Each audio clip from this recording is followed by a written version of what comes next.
પતિનો સુખી સુખી દુઃખી દુઃખી અને આપણે વૈદિક મંત્રોથી વેદોક ઉચ્ચારોથી જે પાણીગ્રહણ સંસ્કાર વિધિ થાય તો પૂરી પતિ એ જ પરમેશ્વર, એનો વિધિ વિધાન શાસ્ત્ર પુરાણો કે ગાથાઓ ગાય.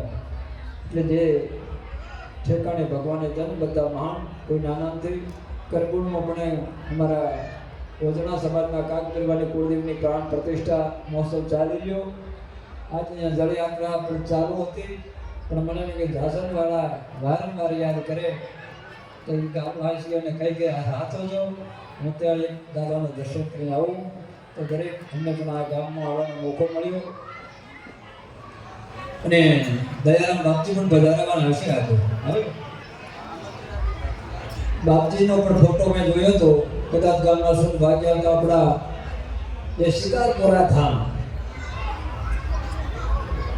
70-80 વર્ષ પહેલા તો આ જગાડનારા હોય તો એ સંત જગાડ્યા. રાજેશ્વર ભગવાન માનવ રૂપમાં પરમાત્મા જ આવેલા. એમના તમે ભજન સાંભળો, જાગો જાગો જાગો, સમય ઓળખો સમય ઓળખો સમય ઓળખો, સજનો સંતો સમય સમય હાલે અને આપણને જગાડે. પણ જ્યારે સુધી સંતનું વચન ચૂકી જશો, સંતની વાત ઉપર હેરશો નહીં ને, ત્યાં સુધી કોઈ આપણને આવું કોઈ સદગુણોની પ્રાપ્તિ થતી નથી.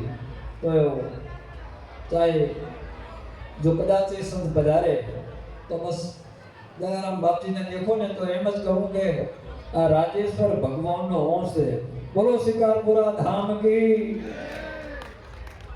તો મારું સંતના આજ્ઞાને આધીન રહેજો, સંતની આજ્ઞાનું પાલન કરજો, સંતોના વચનમાં હેડજો, તો આપણો ગ્રસ્તાશ્રમ ધન્ય બનશે, સમાજ ધન્ય બનશે, માનવ જાતિ ધન્ય બનશે અને આખીરમાં જે કંઈ છે એ પ્રભુની પ્રાપ્તિ એમને થવાની.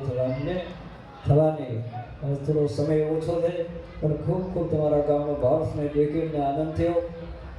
ગુરુ મહારાજ પિતા પરમેશ્વરને, નીલકંઠ દાદાને પ્રાર્થના કરું, માં ભગવતી જગદંબાને પ્રાર્થના કરું કે આખા ગામના ખૂબ સુખ રહે, શાંતિ રહે, અંધનના ભંડાર ભરાય, દરેક ધર્મના પથ ઉપર ચાલે અને દરેક જીવનું મંગલ બને, મંગલ ભવિષ્ય ઉજ્જવળ થાય એવું દાદાના ચરણોમાં મારી વંદના.